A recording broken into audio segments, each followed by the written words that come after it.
సంవత్సరాల తరబడి government job కోసం వేచి చూస్తున్నారా? కేవలం 8 నెలల్లో మీ కల నెరవేర్చుకోండి. వెంటనే కింది నంబర్స్‌కి కాల్ చేయండి. అమ్మ, పాకిస్తాన్ చేసిన అంటే ద్రోహానికి మనం ద్రోహం అని ఎన్ని చెప్పుకున్నా తక్కువే అనమాట. ఆ రోజు ఏప్రిల్ 22వ తేదీ జరిగిన ఘటన గురించి మనం మాట్లాడుకుంటే, ఏదో కొత్తగా పెళ్ళైన వాళ్ళు హనీమూన్ కోసం కాశ్మీర్ అందాలు చూడాలని పోవడం, ఇంకొకరు పిల్లలు సెలవులు వచ్చాయి అని చెప్పి పిల్లలతో ఎంజాయ్ చేయాలి, పిల్లలకి అన్నీ చూపించాలని, అంటే వాళ్ళు ఎన్ని ఆశలు పెట్టుకొని, ఎన్ని కోరికలు పెట్టుకొని, ఎంత ఆనందంగా వెళ్ళిన వాళ్ళు తిరిగి ఒంటరిగా మొగుణ్ణి కోల్పోయి, తండ్రిని కోల్పోయి వాళ్ళు వస్తారని, కొడుకును కోల్పోయి తల్లి వస్తుందని ఎవ్వరూ ఊహించలేదమ్మా. అంటే కళ్ళ ఎదుటుగా సినిమాల్లో చూపించినట్టు కళ్ళ ఎదుటుగా భర్తల్ని చంపుతూ ఉంటే వాళ్ళు నిర్జీవంగా ఉండి తర్వాత బయటికి వచ్చిన తర్వాత వాళ్ళు కోలుకోవడం అనేది ఎంత కష్టమైన పని అమ్మ. బతికినంత కాలం చస్తూ బతకాలేమో, నరకం అనుభవించాలి. ఈ రోజుకి మధుసూదన్ గారి భార్యను చూస్తే వణుకుతూనే ఉంది. ఇప్పుడే సంఘటన ఇప్పుడే జరిగినట్టుగా అంటే ఆ కళ్ళ ముందట కల్పించేది. వాళ్ళకు తిండి తినాలన్నా తినబుద్ధి అవ్వదు, నిద్ర పట్టదు, ఏం చెయ్యలేరు. ప్రతి సెకండ్ అవే దృశ్యాలు కనిపిస్తాయి. భర్త లేని లోటు క్లియర్ గా కనిపిస్తుంది. వాళ్ళ బాధ వర్ణనాతీతం. ఎలా అమ్మ వాళ్ళు దీన్ని ఎలా స్ట్రాంగ్ గా ఉండాలి, ఆ భగవంతుడే ఇవ్వాలి వాళ్ళకి స్ట్రెంగ్త్. అసలు వాళ్ళ నరకం ఎలా ఉంటుందమ్మా? మీరు అన్నట్టుగానండి 22న ఈ దుర్ఘటన జరిగిందండి. ఇది మనం అందరం అంటే మనిషి అనే ప్రతి ఒక్కరు కూడా ఇది మర్చిపోలేని సంఘటన. సో మనం కలలో కూడా, నిద్రలో కూడా మనకు అది గుర్తొస్తే ఉలిక్కి పడి లేచే భయంకరమైన ఇది జరిగిందండి మనకి. సో ఒకటే చెప్తానండి, ఎవరైనా ఏ దేశంలో కానీ ఇంట్లో కానీ ఎక్కడ కానీ ఆడవాళ్ళు ఎక్కడైతే ఏడుస్తారో అది ఎవరికి మంచిది కాదండి.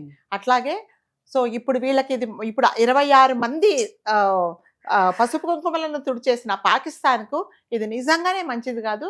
వాళ్ళకి అంటారు కదా, వినాశకాల విపరీత బుద్ధి అన్నట్టు ఈ ఉసిరి కంపల్సరీగా తగులుతుందండి. సో యాక్చువల్గా కాశ్మీర్ అందాలు చూద్దామని చెప్పేసి అందరూ ఈ హాలిడేస్ లో చాలా మటుకు వెళ్ళారండి. అదేంటంటే వాళ్ళ అసలు యాక్చువల్గా వాళ్ళది ఏంటంటే కమర్షియల్ గా, అంటే ఇది ఒక టూరిస్ట్ ప్లేసు. జనరల్ గా కాశ్మీర్ లో అనమాట టూరిస్ట్ల వల్లనే వీళ్ళకి ఎక్కువ ఆదాయం వస్తుంది. సో అది వాళ్ళని తగ్గించాలి అన్న ఉద్దేశంతో, అంటే జనరల్ గా టూరిస్ట్ ప్లేస్ లో ఇలాంటి సంఘటనలు జరిగితే వీళ్ళకి ఇన్కమ్ తగ్గిపోతుంది. సో ఇన్కమ్ తగ్గిపోతే వీళ్ళు డౌన్ అయిపోతారు అన్న ఐడియాతోనే వీళ్ళు ఈ పని చేశారు. కానీ అలా చేసినంత మాత్రానే ఏది కాదు, మళ్ళీ మనం యుద్ధం అనేది మనం స్టార్ట్ చేసాము. సో ఆ రోజు అందరూ చాలా సంతోషంగా వెళ్ళారు. ఒక కొత్త జంట అయితే 19వ తారీఖు పెళ్ళయింది వాళ్ళకి. తర్వాత 16 తర్వాత ఒక 2 రోజుల తర్వాత రిసెప్షన్ అయిన తర్వాత హనీమూన్కి వచ్చారండి. సో అలా అదైతే మరి కొత్త జంట అండి. వాళ్ళు ఇంకా ఏమీ చూడలేదు, ఎన్నో ఆశలతో వాళ్ళు పెళ్లి చేసుకున్నారు. సో అలాంటి ఫ్యామిలీస్ అది కొత్త జంట. ఇంకొక ఫ్యామిలీ మధుసూదన్ అనే ఫ్యామిలీని అయితే ఇప్పటికే అనుకుంటే మాత్రం నిజంగానే కళ్ళల్లో నీళ్లు తిరుగుతాయి. అంటే మనము ఊరికే పక్కన వెళ్తుంటే మన వాళ్ళకి ఏదన్నా ఊరికే ర్యాష్గా ఏదన్నా ఒకటి తగులుతేనే చాలా భయపడతాం. అలాంటిది సజీవంగా పక్కన ఆడవాళ్ళందరూ పక్కకు వెళ్ళిపోండి, ముస్లిమ్స్ అందరూ పక్కకు వెళ్ళిపోండి, పిల్లలు పక్కకు వెళ్ళిపోండి అని వాళ్ళ ముందే భర్తలను కాల్స్తూ ఉన్నప్పుడు AK-47 పెట్టేసి వాళ్ళని షూట్ చేస్తున్నప్పుడు అసలు నిజంగానే వాళ్ళ గుండె, అంటే వాళ్ళందరినీ నేను ఎందుకు మెచ్చుకుంటానంటే, అంత జరిగినా కూడా ధైర్యంగా వాళ్ళు పక్కన ఉన్నారు అంటే అది నిజంగానే ధైర్యం అండి. వాళ్ళు గుండె రాయి చేసుకున్నారు అనమాట, మాట్లాడకుండా ఉన్నారు. ఒక ఆవిడే పాపం ఆ బాధ భరించలేక నన్ను చంపేసేయి, నా కూతురును చంపేసేయి అంటే వెళ్ళి మోదీకి మోదీ చెప్పుకున్నందుకే మోదీ బాగా రెస్పాన్స్ ఇచ్చారు. నిజంగా అంత మగాళ్ళు అయితే బయటికి రండి. మరి ఆ రోజు మోదీకి చెప్పుకోండి అన్న వాళ్ళు మరి ఈ రోజు ఎందుకు బయటికి రాలేకపోతున్నారు? దొంగ దెబ్బ తీశారనమాట. నిజంగానే మీరు ఆర్మీ డ్రెస్ లో వచ్చేసి అందరూ ఏమనుకున్నారు అంటే, మామూలుగానండి ఎలాగుంటదంటే, ఆర్మీ దుస్తులలో ఎవరైనా వచ్చినా ఇప్పుడు జనరల్ గా ఇప్పుడు మీరు నేను అందరం రోడ్డు మీదకి వెళ్తే పోలీసు వాళ్ళు వెళ్తుంటారు. వీడు ఇతను నిజంగా పోలీసా, నకిలీ పోలీసా అనేది మనం అడగం. అంటే అక్కడ చెకింగ్ ఏమి ఉండదు, ఏమీ లేదు. అంటే నిజంగానే ఉండింటే ఇది అంటే చూడాలి చేయలేదండి. ఇప్పుడు లేదు, ఇది ఎప్పటి నుంచో ప్లాన్ చేసింది. ఇక్కడ ఎవరు ఉండరు వీళ్ళకి సెక్యూరిటీ. కాశ్మీర్ కి పక్కనే పాకిస్తాన్ అంటే శత్రువుని ఒళ్ళో పెట్టుకున్నట్టే మనకు. అది ఒక గడప దాటితే అలాంటి చోట నేను మనం అనుకోవడం చాలా అలాంటి alert చోట గా alert గా ఉండాలి కదా. ఉండాల్సింది. సో వాళ్ళందరూ కూడా ఏమనుకున్నారు, సరే సెక్యూరిటీ కదా, ఆర్మీ వాళ్ళు వచ్చారు అనుకున్నారు. జనరల్ గా మనం కూడా ఎవరైనండి ఇప్పుడు మనం వెళ్తూ ఉంటే నిజమైన పోలీసా నీ ఐడి చూపించని మనం అవును. ఎవరు అడగము. అది ఎందుకంటే మనకు ఆ డౌట్ రాదు. సో నిజమే. వాళ్ళు ఏం చేశారంటే అలా వీళ్ళు అడగరు అనే దాంతోనే వీళ్ళందరూ వచ్చారనమాట. ఈ టెర్రరిస్టులు అందరూ వీళ్ళందరూ అనుకుంటే సరే ఏదో సెక్యూరిటీ వాళ్ళు కదా, ఆర్మీ వాళ్ళు మనం పహారాగా ఆయడానికి వచ్చారనుకుని వాళ్ళ చేతుల్లోనే వీళ్ళ ప్రాణాలు పోతాయని వాళ్ళు పిల్లలు.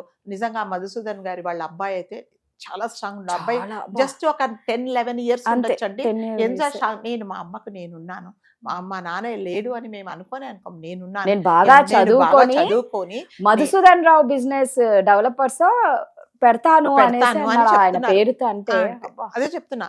అంటే ఆ లేడీస్ అంతమంది పసుపు కుంకాలు పోగొట్టుకున్నప్పుడు నిజంగానే వాళ్ళ మనస్సు అనేది, వాళ్ళ మెంటల్ కండిషన్ అనేది, అది వాళ్ళ జీవితాంతం మనమే మర్చిపోమండి. ఇది అవును. దాదాపు అసలు మనం మనమే మర్చిపోలేం. అలాంటిది ఒక ఫ్యామిలీలో ఒక పెద్దను, ఒక ఇంటి నేనున్నాను అని నేను చూసుకుంటానని అతనే కళ్ళ ముందే, అంటే యాక్సిడెంట్ లో పోతే కూడా మనం భరించలేం. అలాంటిది అవును. నిలువున కనిపిస్తూ సంతోషంగా అబ్బా. ఉండి అప్పుడే ఫోటోలు దిగేసి వచ్చిన తర్వాత నిల్చోబెట్టి కాల్ చేసినప్పుడు నిజంగానే వాళ్ళ సినిమాలో పరిస్థితి, చూపించినట్లే. వాళ్ళందరికీ నిజంగా ఆడవాళ్ళందరికీ చేతులెత్తి నమస్కారం చేయాలండి. కానీ భగవంతుడు వాళ్ళకు ఆ ఎంత క్షణంలో శక్తి ఇవ్వాలి అమ్మ. ఇంకా ఇప్పుడు వాళ్ళకు ఇవ్వాలండి, శక్తి తట్టుకోనికి ఇవ్వాలి. అంత ఈజీగా మర్చిపోలేరు.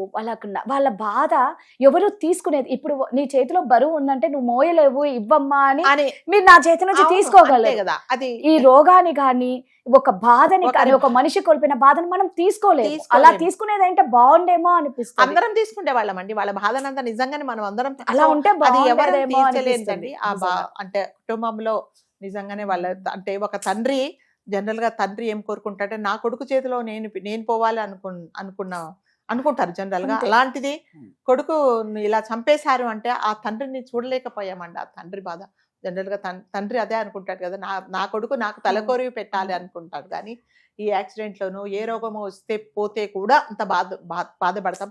అలాంటిది మేము టూర్కి వెళ్తున్నాము, సంతోషంగా వెళ్తున్నాము, వస్తాము అన్న వాళ్ళు అలా విగతజీవి లాగా వచ్చినప్పుడు వాళ్ళ మైండ్ సెట్ ఎలా ఉంటుందో అనుకుంటే మాత్రం నిజంగానే కళ్ళల్లో నీళ్లు తిరుగుతున్నాయండి. మనం అందరం ఒకటే కోరుకోవాలి, భగవంతుడు వాళ్ళకి తప్పకుండా ఆ తట్టుకునే శక్తి ఇవ్వాలి. మోదీ గారు మీ అందరికి న్యాయం చేస్తారు. సో మోదీకి చెప్పుకో అన్నారు కాబట్టి 1,00,000 సార్లు 1,00,00,000 సార్లు మేము అందరం చెప్పుకున్నాం మోదీ గారికి. సో తప్పకుండా మనకు ఆయన మన జస్టిస్ చేస్తారు. సో ధైర్యం భగవంతుడు వాళ్ళందరికీ ఆ మనోధైర్యాన్ని ఇవ్వాలి అని చెప్పేసి కోరుకుందామండి. నిజంగా అండి, భగవంతుని అందరం ఒకటే కోరుకోవాలి. ఆ బాధను మనం తీసుకోలేం కాబట్టి మనం బాధపడగలుగుతాం, కానీ వాళ్ళ నుంచి మనం తీసుకునే శక్తి మనకు లేదు. అలా ఉన్నా బాగుండేది. ఆ భగవంతుని వాళ్ళకి తట్టుకునే శక్తిని ఇచ్చి పిల్లలకు బంగారం లాంటి భవిష్యత్తు ఇవ్వాలి, ఆ ఆరోగ్యాలను ప్రసాదించాలని కోరుకో. కోరుకు థ్యాంక్ యూ. Thank you.